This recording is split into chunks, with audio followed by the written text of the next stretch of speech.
Assalamualaikum warahmatullahi wabarakatuh. Perkenalkan, nama saya Ami Oktaviani dengan NIM 31 2019 028 dari Fakultas Keguruan dan Ilmu Pendidikan Universitas Muhammadiyah Palembang. Selamat menonton video yang akan diputarkan selanjutnya.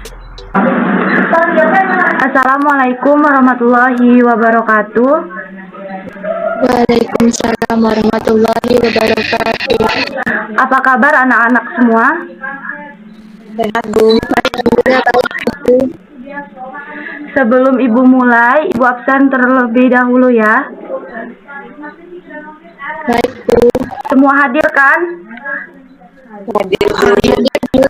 Baik, jika sudah hadir semua, Ibu mulai. Ibu mau tanya, kalian sudah mendownload semua aplikasi Padlet untuk media pembelajaran kita Sudah, hari Bu. ini? Sudah, Bu. Baik, jika sudah mendownload semua, nanti Ibu share linknya di room chat Google Meet. Ini yang kalian silakan lihat di Padlet langsung materi yang akan Ibu jelaskan dan Ibu share melalui PPT ya. Baik, Bu.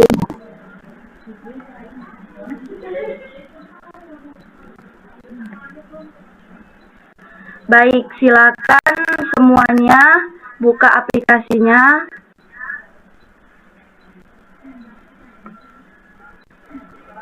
Ya, Bu. Sudah, Bu.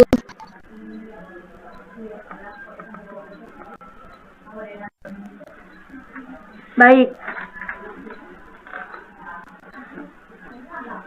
Selama Ibu melakukan penjelasan atau memaparkan materi tentang teks prosedur, kalian Ibu harap kondusif ya dan dengarkan penjelasan Ibu. Nanti setelah Ibu sudah menjelaskan, kalian boleh bertanya langsung ke Padlet ya. Baik, Bu. Sudah Baik, Bu. Ibu langsung buka aplikasi Padletnya. Ibu share screen ya, bentar.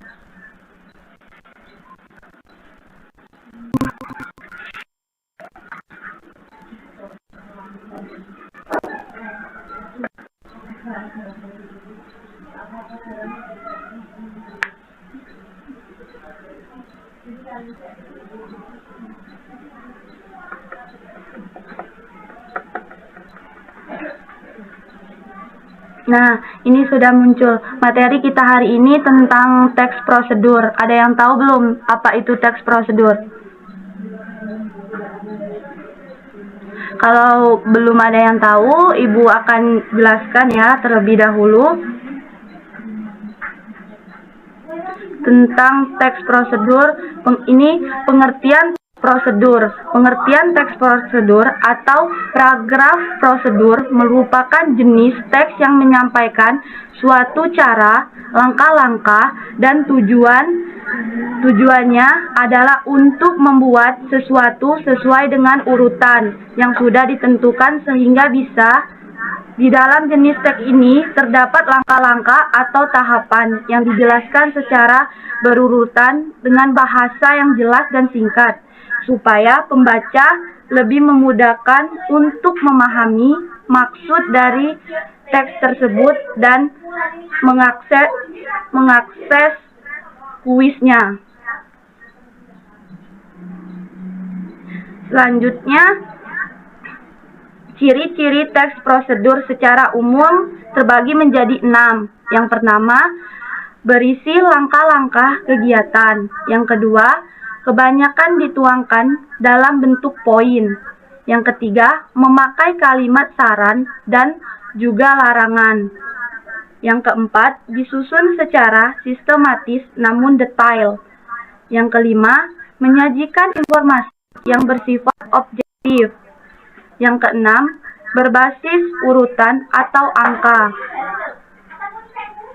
Selanjutnya, kaidah kebahasaan teks prosedur itu terbagi menjadi 4 ya. Yang pertama, menggunakan kata kerja imperatif. Yang maksudnya kata kerja imperatif ialah kata karya jenis ini adalah jenis kata kerja yang diberi yang diberi akhiran an, i, dan la. Yang kedua, menggunakan kata teknis. Kata teknis yang berhubungan dengan topik yang diangkat atau dibahas. Yang kelima, menggunakan konjungsi atau temporal, yakni jenis kata hubung yang berfungsi untuk menjelaskan suatu urutan atau dijelaskan secara kronologis atau sedetail-detailnya. Yang keempat, menggunakan kalimat persuasif, yakni kalimat yang bertujuan untuk mengajak atau membujuk pembaca untuk melakukan suatu tindakan, sehingga kebanyakan paragraf prosedur akan menggunakan kalimat persuasif. Selanjutnya, ada ini yang kelima, menjelaskan terperinci mengenai alat dan bahan yang dipakai. Paragraf prosedur juga akan melaksanakan mengenai material yang digunakan melalui dari alat sampai bahan, tidak hanya menyebutkan alat dan bahan dan lengkap paragraflah materi tersebut, melainkan juga dilengkapi ukuran, takaran, jumlah, dan warna. Selanjutnya, yang keenam, menggunakan verba material dan tingkah laku. Kata kerja atau verba yang digunakan dalam paragraf prosedur juga umumnya menggunakan verba material dan verba tingkah laku. Verba material adalah kata kerja yang mengacu pada tingkah fisik.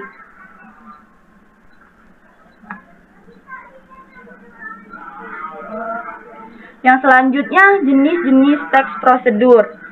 Jenis-jenis teks prosedur itu ada 3. Yang pertama, teks untuk menggunakan suatu alat atau benda. Yang kedua, teks untuk melakukan suatu aktivitas. Yang ketiga, teks yang berisi kebiasaan atau sifat. Nah, kalau teks yang pertama berisi prosedur atau tahapan yang memaparkan penggunaan alat atau benda. Kemudian bisa juga memaparkan penggunaan beberapa bahan lengkap dan takaran, sehingga tujuan atau isi dari teks jenis bertujuan menjelaskan pembuatan sesuatu. Yang kedua, bisa digunakan untuk menjelaskan langkah-langkah dalam melakukan sesuatu aktivitas. Yang ketiga, sering digunakan untuk memaparkan suatu kebiasaan dan sifat yang sekiranya bermanfaat untuk orang banyak, sehingga tidak melulu berisi proses pembuatan suatu pada atau barang, melainkan juga memaparkan aktivitas dan kebiasaan yang baik. Selanjutnya, macam-macam teks prosedur juga ada 3. Yang pertama, teks prosedur sederhana, teks prosedur kompleks, teks prosedur protokol. Nah, kalau teks prosedur sederhana, teks yang berisi hanya beberapa langkah saja dan proses tidak susah untuk diikuti dan dipraktikkan. Kalau teks prosedur kompleks, teks yang berisi banyak sekali langkah-langkah yang sifatnya rumit dan sangat kompleks. Nah, kalau yang teks prosedur protokol, teks prosedur ini merupakan prosedur yang bisa dilakukan secara bergantian, tidak terpaku pada urutan yang tetap, sehingga bisa mengerjakan di mana dan yang mana dahulu. Nah, selanjutnya ini ada struktur teks prosedur. Ada 4. Pengantar atau pembuka. Yang pertama itu, kalau yang kedua material liar, material, yang ketiga langkah-langkah, dan yang keempat simpulan atau kesimpulan. Selanjutnya ada fungsi dan tujuan teks prosedur. Nah, di sini secara umum fungsi dan tujuan teks prosedur adalah untuk menjelaskan dan menegakkan langkah-langkah secara urut untuk mencapai sebuah tujuan dan pembahasan mengikuti prosedur tersebut. Yang ini jika pada dasarnya teks prosedur ini adalah teks panduan. Nah, teks panduan ini biasanya harus mudah dipahami dan strukturnya jelas, serta yang paling penting adalah urutannya jelas dan terurut. Jangan sampai ada langkah-langkah yang salah urut karena dapat mengubah hasil akhir. Selanjutnya, nah ini sudah masuk ke contoh teks prosedur. Bisa kita lihat cara menyampul buku atau ini buku sekolah yang dimiliki harus disampul. Nah, kalian bisa baca sendiri kalau contohnya ini sudah ada di layar monitor ya. Tidak perlu Ibu jelasin lagi. Kalian tinggal baca contoh-contoh teks prosedur. Ini salah satu Ibu ambil. Ini contohnya yang simple, cara membungkus buku atau menyampul buku. Nah, baik, jika anak-anak semua ingin bertanya, silakan ya dikirim ke Padlet pertanyaannya. Nanti Ibu bisa langsung jawab atau ada teman-teman yang ingin menjawab, Ibu persilakan juga. Baik, Bu. Baik, Bu. Baik, Ibu rasa ya ini penjelasan Ibu tadi cukup jelas. Nah, sekarang sudah ada Ana Safitri bertanya. Saya ingin bertanya, Bu, yang dimaksud dengan struktur material. Ya, nanti Ibu jawab. Ada lagi yang ingin bertanya? Ibu persilakan. Ibu akan menunggu.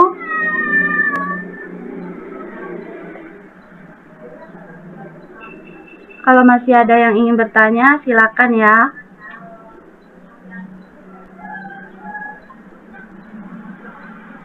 Ibu tunggu, yang mau bertanya silakan.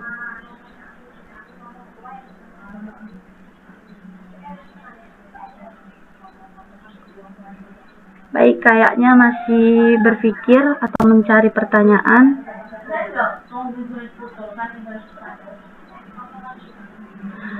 Ibu langsung saja ya jawab pertanyaan dari Ana sembari kita menunggu teman-teman yang ingin bertanya.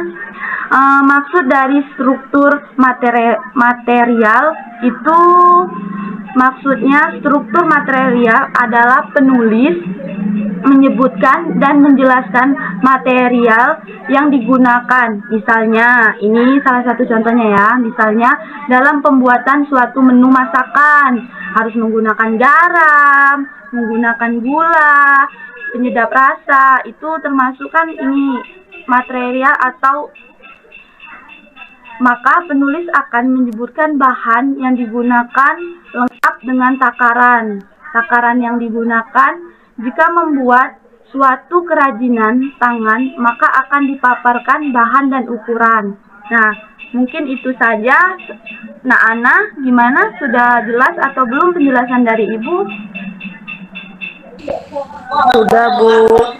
Baik, terima kasih. Nah, ini ada lagi pertanyaan dari Safira Wulandari. Jelaskan maksud menggunakan kebanyakan dituangkan dalam bentuk poin dan memakai kalimat saran dan juga larangan itu seperti apa? Jelaskan. Nah, ini Ibu langsung jawab ya kalau teman-temannya tidak ada yang ingin menjawab.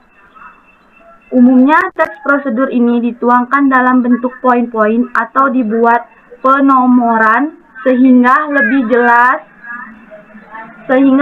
jelas dalam memaparkan langkah-langkah atau tahapan dari awal sampai akhir kepada pembaca. Namun tidak semua penulis memakai teknik ini. Ada pula yang ditulis dalam bentuk paragraf.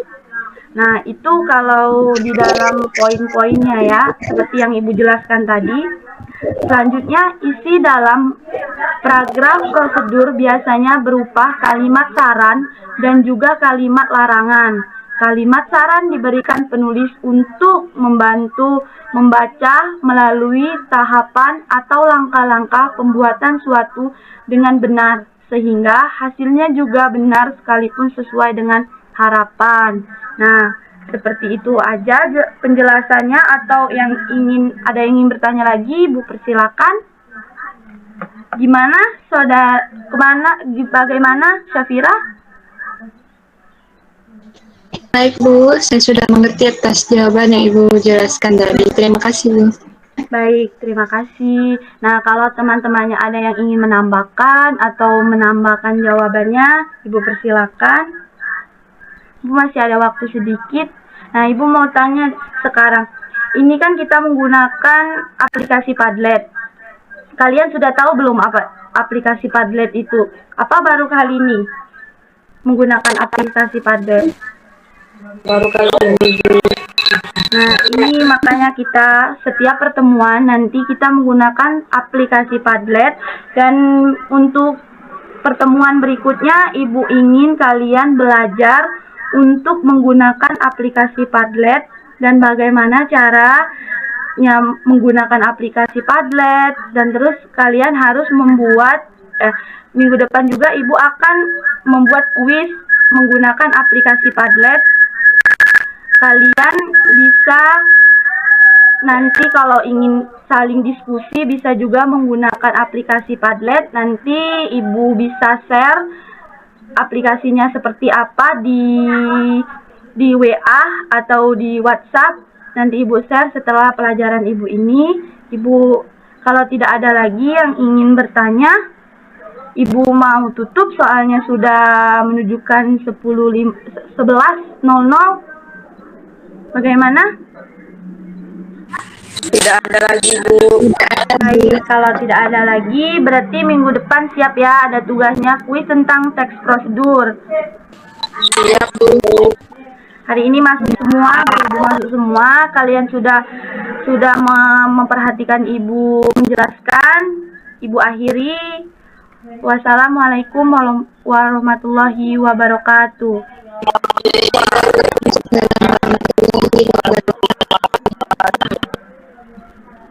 Baiklah, itu saja materi yang dapat saya sampaikan.